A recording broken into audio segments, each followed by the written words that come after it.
Our next section is General Evaluator. And if you'll join me in welcoming Tyler Chan to the stage.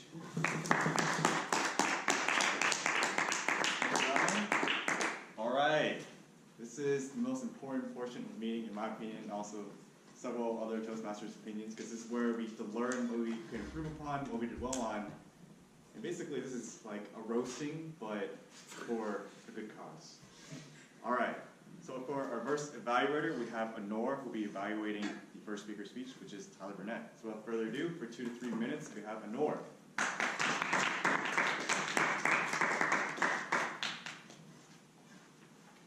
Okay, this was Tyler's, he is speaking from the communicator manual, and his goal for this speech was it was a presentation where he had to enact a role play with another member.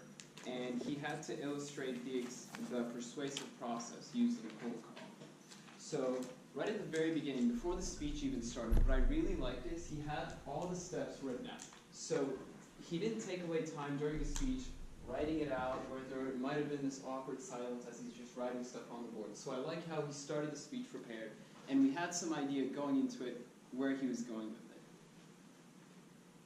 it. And now during the speech, while you were going through the steps, I noticed there was one part where you said and then you caught it, and then you pointed. So it's good that you're aware that you're saying but don't let it get to you. Don't let that be the only thing you're focusing on. Because I noticed your flow was kind of interrupted, and you had to backtrack a little bit and be like, okay, wait, let me start over. And it just got you off on the right foot. So even if you do make a mistake, it's good to make a mental note, but just keep going with it. And one of the criteria for the presentation was how well did he ask questions to the potential buyer during the cold call without mentioning the product. So first, how well did he get the buyer to admit that he had a problem and he needed a solution?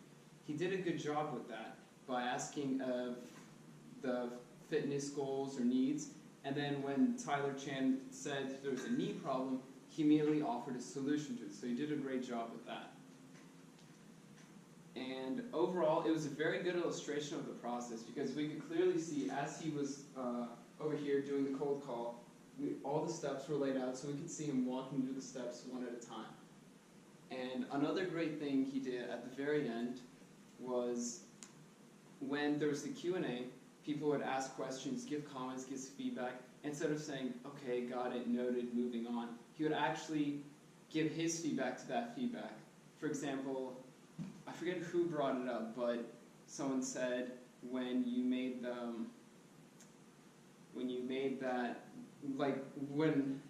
offer immediately, and then you're like, yeah, the offer where if you don't take this is the limited time offer, when you drop it, like after this phone call, you can't get it. So he acknowledged the mistake, and he knew, so he had some good interaction with the audience. But yeah, overall, it was a good speech and a great presentation.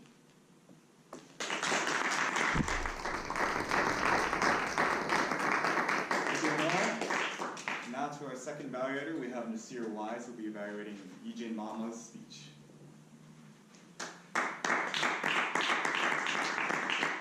Okay, this is Ejin's second speech. So I saw some good things, some bad things, and some things we could work on. So the first part was his opening. So the opening really caught my attention because he said somebody was on top of a mountain on the apex, and they were naked. Now, I don't know about you, but I expect people to have clothes on. So when you say they're naked, that catches my attention. I'm like, oh, why are they naked? And then why they're also beating a woman on top of a mountain naked.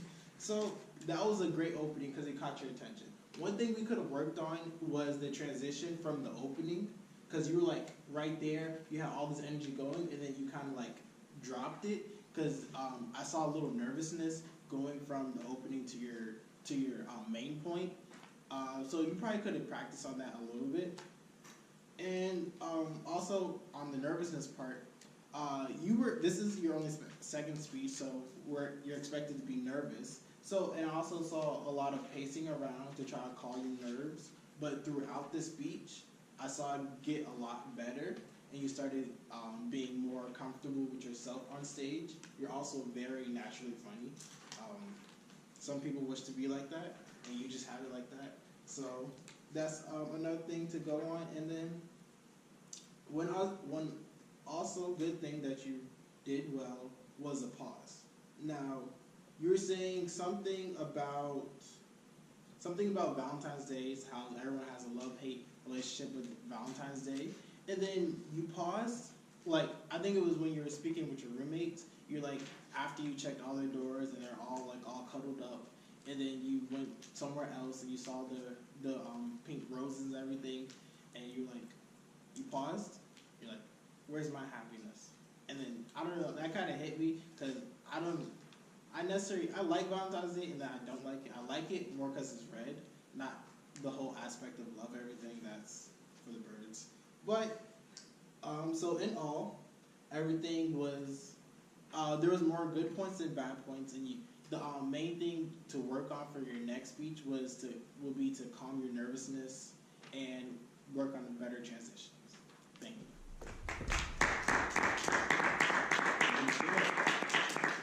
All right, and for our final evaluator, we have Slate Nation, who will be evaluating Zach Margie's speech. This is a big evaluation, so here we go. Put the pressure on. So I know this is for competition. It's my first time evaluating, so I'm just going to start with what I like and what I thought he did great. It was a great hook. He just started off saying what it's going to be about. He was a camp counselor and how much it sucks, basically. He's working with all these brats. And then I think he did a really good job just building his points about what happens. So first he's camp counselor, what they do, all the activities that they do.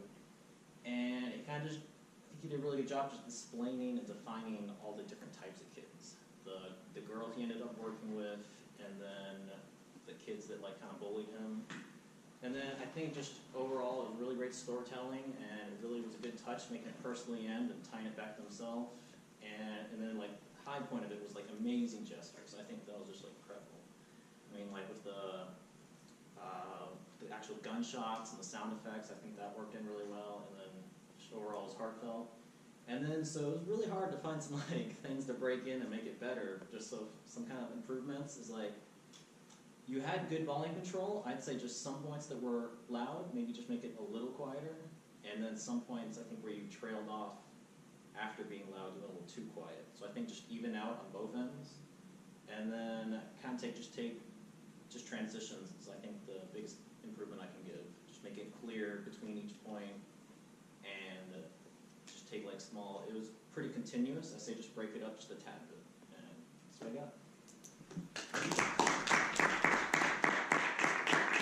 All right, thank you, Slate.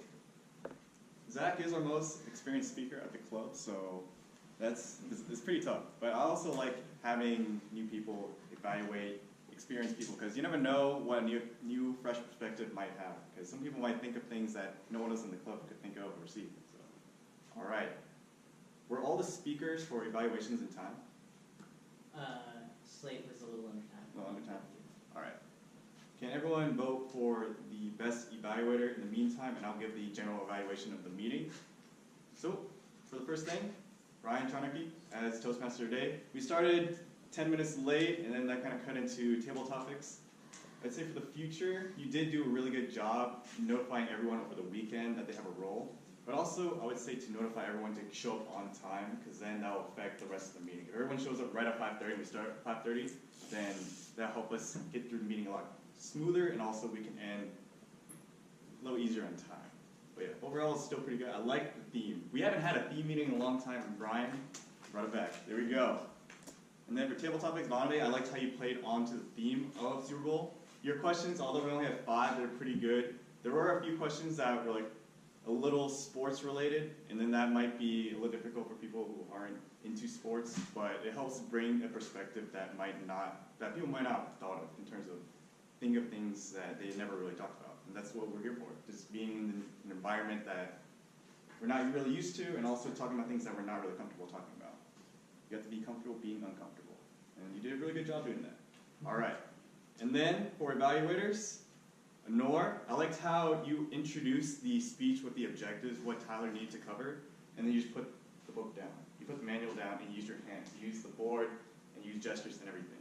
I also liked how you mentioned that Tyler had specific examples of preparing the room ahead of time before starting a speech. A lot of times when people come to the room, they sit down and then think about their speech, and then once they come up here, it's like, oh shoot, I should have set up something on the board or set up the table in a certain way. But you mentioned that Tyler came really early to the meeting and then set up everything so that it went perfectly. Although it was a shaky start, you picked it right up, so it was all good. And then for Nasir, I liked how when you're up here, you mentioned for Yijin, this is only his second speech, that he was a little nervous. I actually didn't pick it up, but then when you picked up that he was pacing around a little bit, when I hear humor or things like that, I don't really pick up the nervousness. But then you managed to find it. And then you found that Yijin does do these kind of things where you pace around a little bit. These things that you don't really think about. And then when you watch a video, when you hear it from someone else, then you'll be like, all right, I'll be more conscious about it, and you won't do it in the next speech. It was a good pickup. And then for Slate, as I mentioned, it was a very difficult evaluation, but you did a pretty good job picking up that he had very good gestures and also for vocal variety. Usually people don't think about listening for volume for people, and then having a more equalized volume. That was a very good suggestion, because it did scare me a little bit when he went bam, bam, bam. I'm like, oh, all right. Well, that concludes my evaluation of the meeting itself. Now I'd like to call up the reports. So the grammarian, Onur, can you give the grammarian report, please? Okay. So for the first speaker, Tyler, I did not notice any grammatical errors. There may have been run-ons, but I didn't notice any. All around, just a general problem throughout was, because we are on the spot, was run-ons. We would go and so, and most of our responses were one or two ginormous sentences. That was the main issue. And for, like I just did, Yijin, I noticed there was one point where you said he hold the goat skin. I think you even say he held the goat skin in past tense. And the tenses were another thing I noticed, where in the middle of a sentence you would start in past tense and then put in present tense, where you'd start present, switch past, so try and keep your tenses uniform throughout sentences. Other than that, everything else was good. And Zach, I noticed you said I signed up to be a counselor regretting it. Something sounded funky about that. Something sounded just a little funky about that. As for word of the day, Zach and Nasir were the two people who used word of the day once, so good job for them.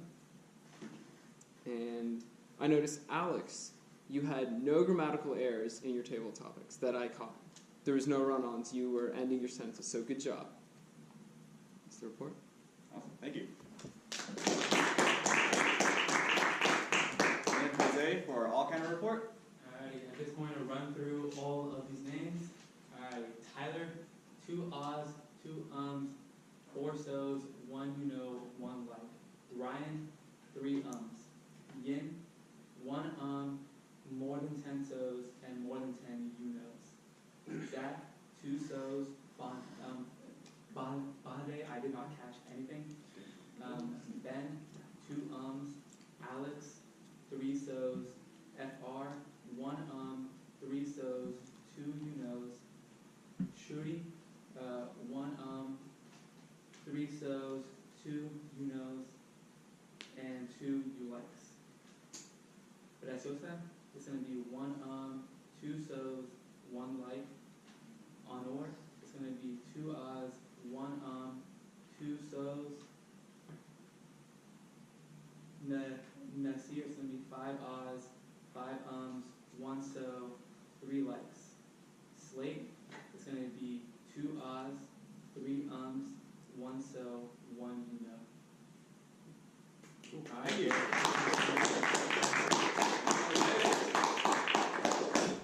All right. And then before I turn it back to the Toastmaster today, I do have some general things for just general meeting etiquette. Whenever you come up here, if you're new and you want to transition to person, always shake the hand of the person before you. That way you give, I guess, the transition to the next person. It's just like a Toastmasters thing.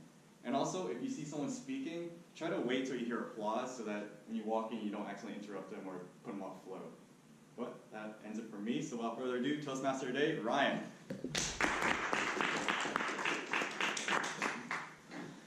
Great job, Tyler, as the evaluator, as general evaluator. Always a good job. So my last Super Bowl fact. There is no recorded footage of Super Bowl I in existence. Shocking. It was reported to have been dubbed over by a soap opera So somebody deemed Super Bowl I not important enough, but that episode of the soap opera apparently was. So that concludes our meeting. I hope you all enjoyed it. If you were new, I hope you learned a lot. If you have been coming, I hope you learned a lot. And continue to come. We always love people being committed and learning, growing. It's amazing to see the process people go through. So now I'd like to invite Tyler as president back up to the stage for the closing remarks. Tyler? Ryan. All right, give another round of applause for Ryan.